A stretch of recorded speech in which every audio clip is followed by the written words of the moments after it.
This is Arcanum, a new age of magic, one of the most ambitious spell mods ever released for Skyrim. It adds over 100 new spells to the game and an entire spellcrafting system. This mod has actually been a bit controversial, as its initial release was buggy and its spells are of mixed quality. Many of them are overly complicated, with descriptions containing more text than a Yu-Gi-Oh card.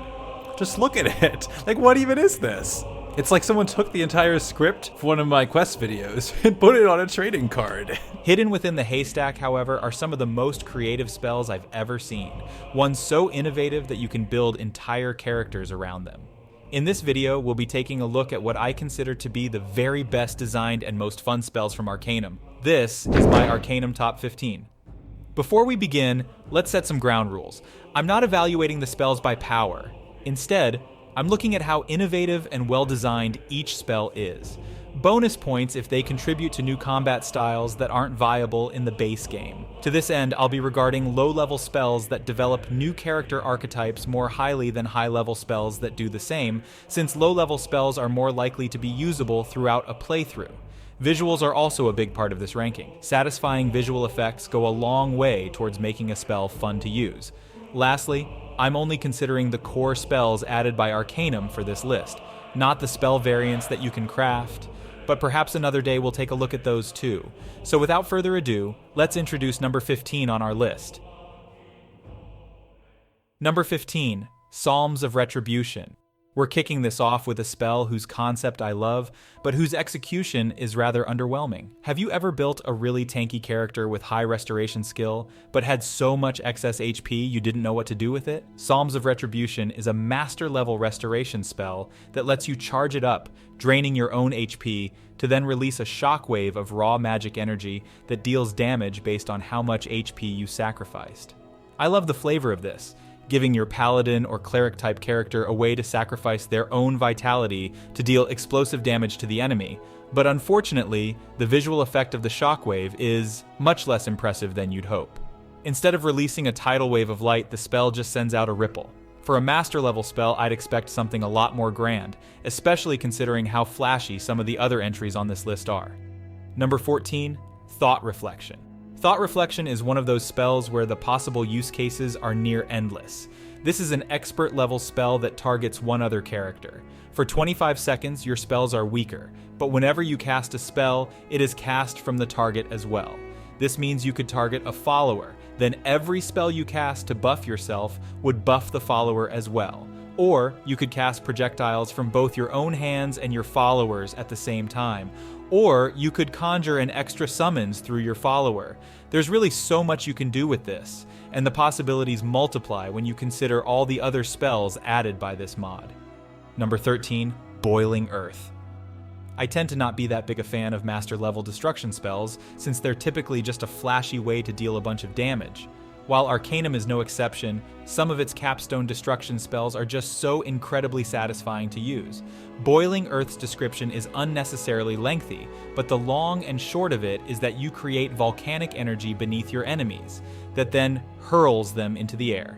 This spell does a bunch of damage and incapacitates your foes in a way that is just so flashy and fun. Boiling Earth may not be winning any awards for creating new combat styles, but it's certainly an exciting spell to conclude your development into a high-level pyromancer. Number 12, Relentless Precision. On the topic of new combat styles, we now come to Relentless Precision. This is an expert-level illusion spell that buffs your archery. For 10 seconds after casting, your next 3 bow attacks also release spectral arrows dealing extra damage. If you successfully hit with all 3 of these attacks before the spell runs out, Relentless Precision is automatically cast on yourself again, and the next round of spectral arrows deal double damage.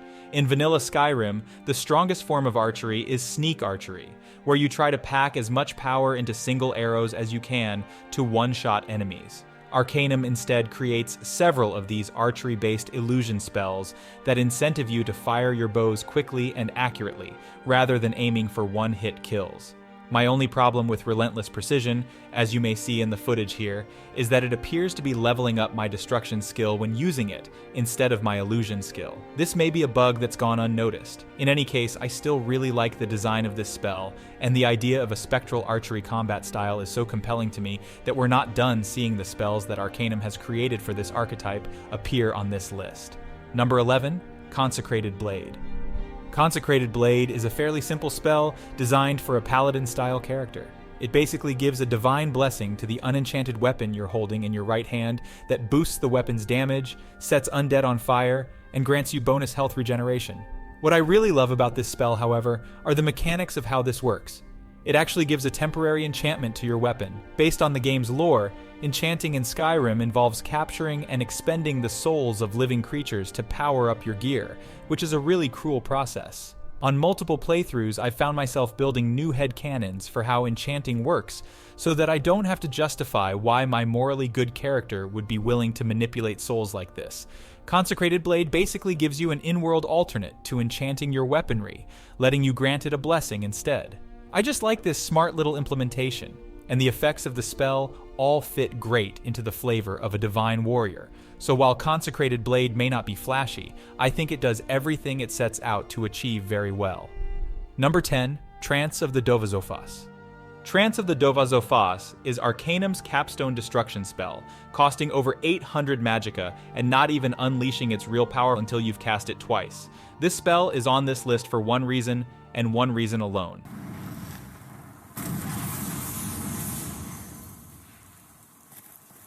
It looks spectacular. Casting this spell once boosts the power of your destruction spells for 90 seconds, but casting it twice equips you with a single cast spell that calls down a pillar of brilliant radiance from the sky to sear your enemies. You can tell this spell was designed to feel spectacular, and it succeeds. It's certainly not the most innovative spell on this list, however, which limits it to only number 10. Number 9, Soul of Winter. Blizzard is a really fun spell in vanilla Skyrim, giving you the power to stand at the center of an icy vortex that decimates your foes as they swarm around you. Arcanum's version, Soul of Winter, is an even more fun version of that. Soul of Winter creates a snowstorm that starts weak, but builds in intensity and in radius. At full power, it becomes a ferocious blizzard that reduces enemy frost resistance in addition to dealing massive damage output. This spell really lets you feel like you're calling forth the wrath of winter, that you are the harsh Skyrim cold, and your enemies will tremble in your frigid wake. Yeah, it's pretty cool, pun intended. Number 8, Atronach Binding. Atronach Binding can be cast on an elemental Atronach to turn it into an elemental weapon that you can wield. Frost Atronachs become an icy club, Flame Atronach a blazing sword, and Storm Atronachs a bow that shoots lightning. If you cast this spell on an enemy Atronach, the spell has a 75% chance of failing, so it would fit best into a conjurer's skill set. That's kind of what limits this spell for me, actually. I'm just not sure what combat style would really work well with this, since conjurer characters usually don't want to be engaged in melee combat anyway. The Storm Bow would likely be most useful since it lets you stay at range, but Storm is the highest level elemental Atronach, so that kind of limits its usefulness until later in the game. There are probably some more creative builds that could really make use of Atronach Binding, so I won't rule it out. Either way, I still love the flavor and see a lot of potential in this fun, flexible spell. Number 7, Conjure Halpack Alpha.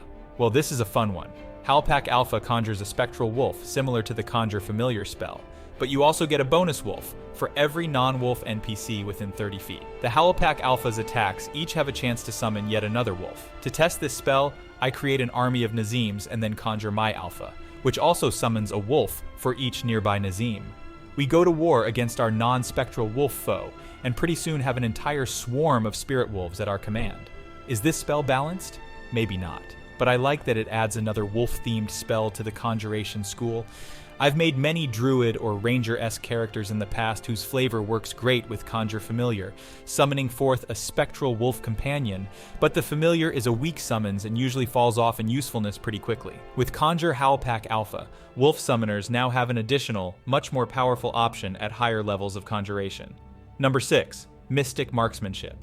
Now we return to the Spectral Archer archetype.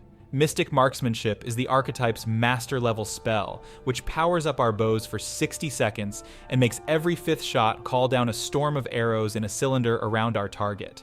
Again, I love how this spell incentivizes fast marksmanship rather than one-shot kills, and the visual effect is super cool. The main element holding this spell back for me is the audio effect. When the storm of arrows rains down, it sounds more like a machine gun going off than arrows repeatedly being loosed, which is pretty irksome to me. Number 5. Bound Dagon's Crescent. I'm not sure why I love this spell so much, but I do.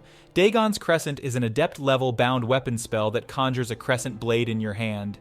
Every third attack with the blade sends it hurling through the air, dealing gradual damage and reducing the armor and magic resistance of enemies struck. I just think it's really neat to have a fast striking weapon like this with both melee and ranged uses. It fits great with a quick on their feet duelist character. You can get in close, take 2 quick slashes at a foe, then jump backwards and hurl the blade at them on your third swing. There's a lot of fun combat potential with this relatively simple and lower level spell, which is why I think it deserves a high spot on this list.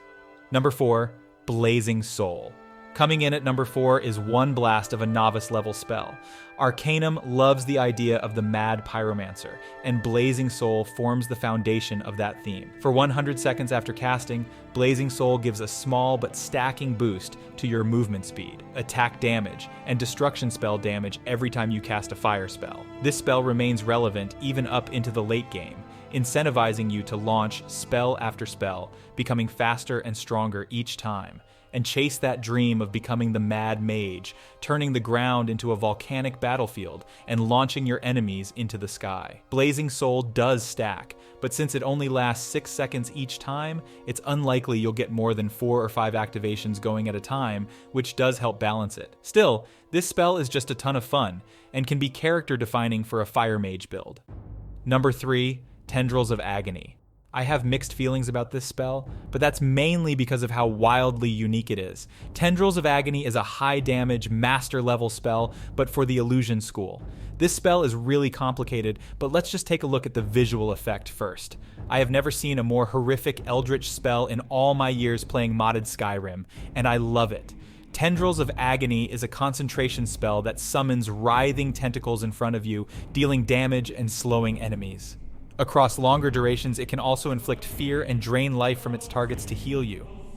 Illusion spells aren't normally focused on damage, but the flavor of this spell fits so well with Eldritch Warlock characters who are already likely to specialize in illusion.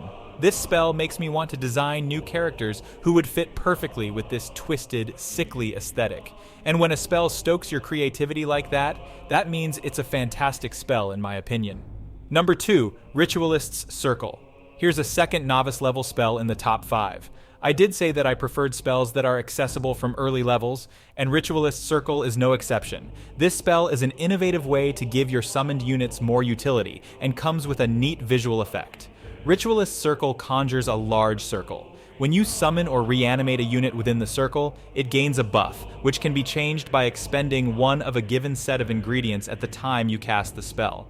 By default, your summons gain bonus health when conjured within the circle, but by using different material components, you can alternatively give them Flame Cloak, double attack damage, bonus armor, speed, or magic resistance. I love how versatile Ritualist Circle is, and it lends extra versatility to every single creature you'll learn to conjure throughout the game. Bonus points for incentivizing the player to think tactically about the combat scenario, and decide which buffs would be most useful when dealing with specific enemies. But even my appreciation for this consistently useful, innovative spell pales in comparison to how much I adore the number 1 entry on this list. Number 1, Spellshot Repeater. Okay, if you know Arcanum decently well, you might have seen this coming when I kept going on about how much I love the spectral archery concept. Spellshot Repeater is the core spell for this archetype, and is one of the main reasons I wanted to make this video. For 30 seconds after casting, firing a bow also releases a number of spectral arrows at your target. The number of arrows ranges from 1 to 4, increasing based on your illusion skill level.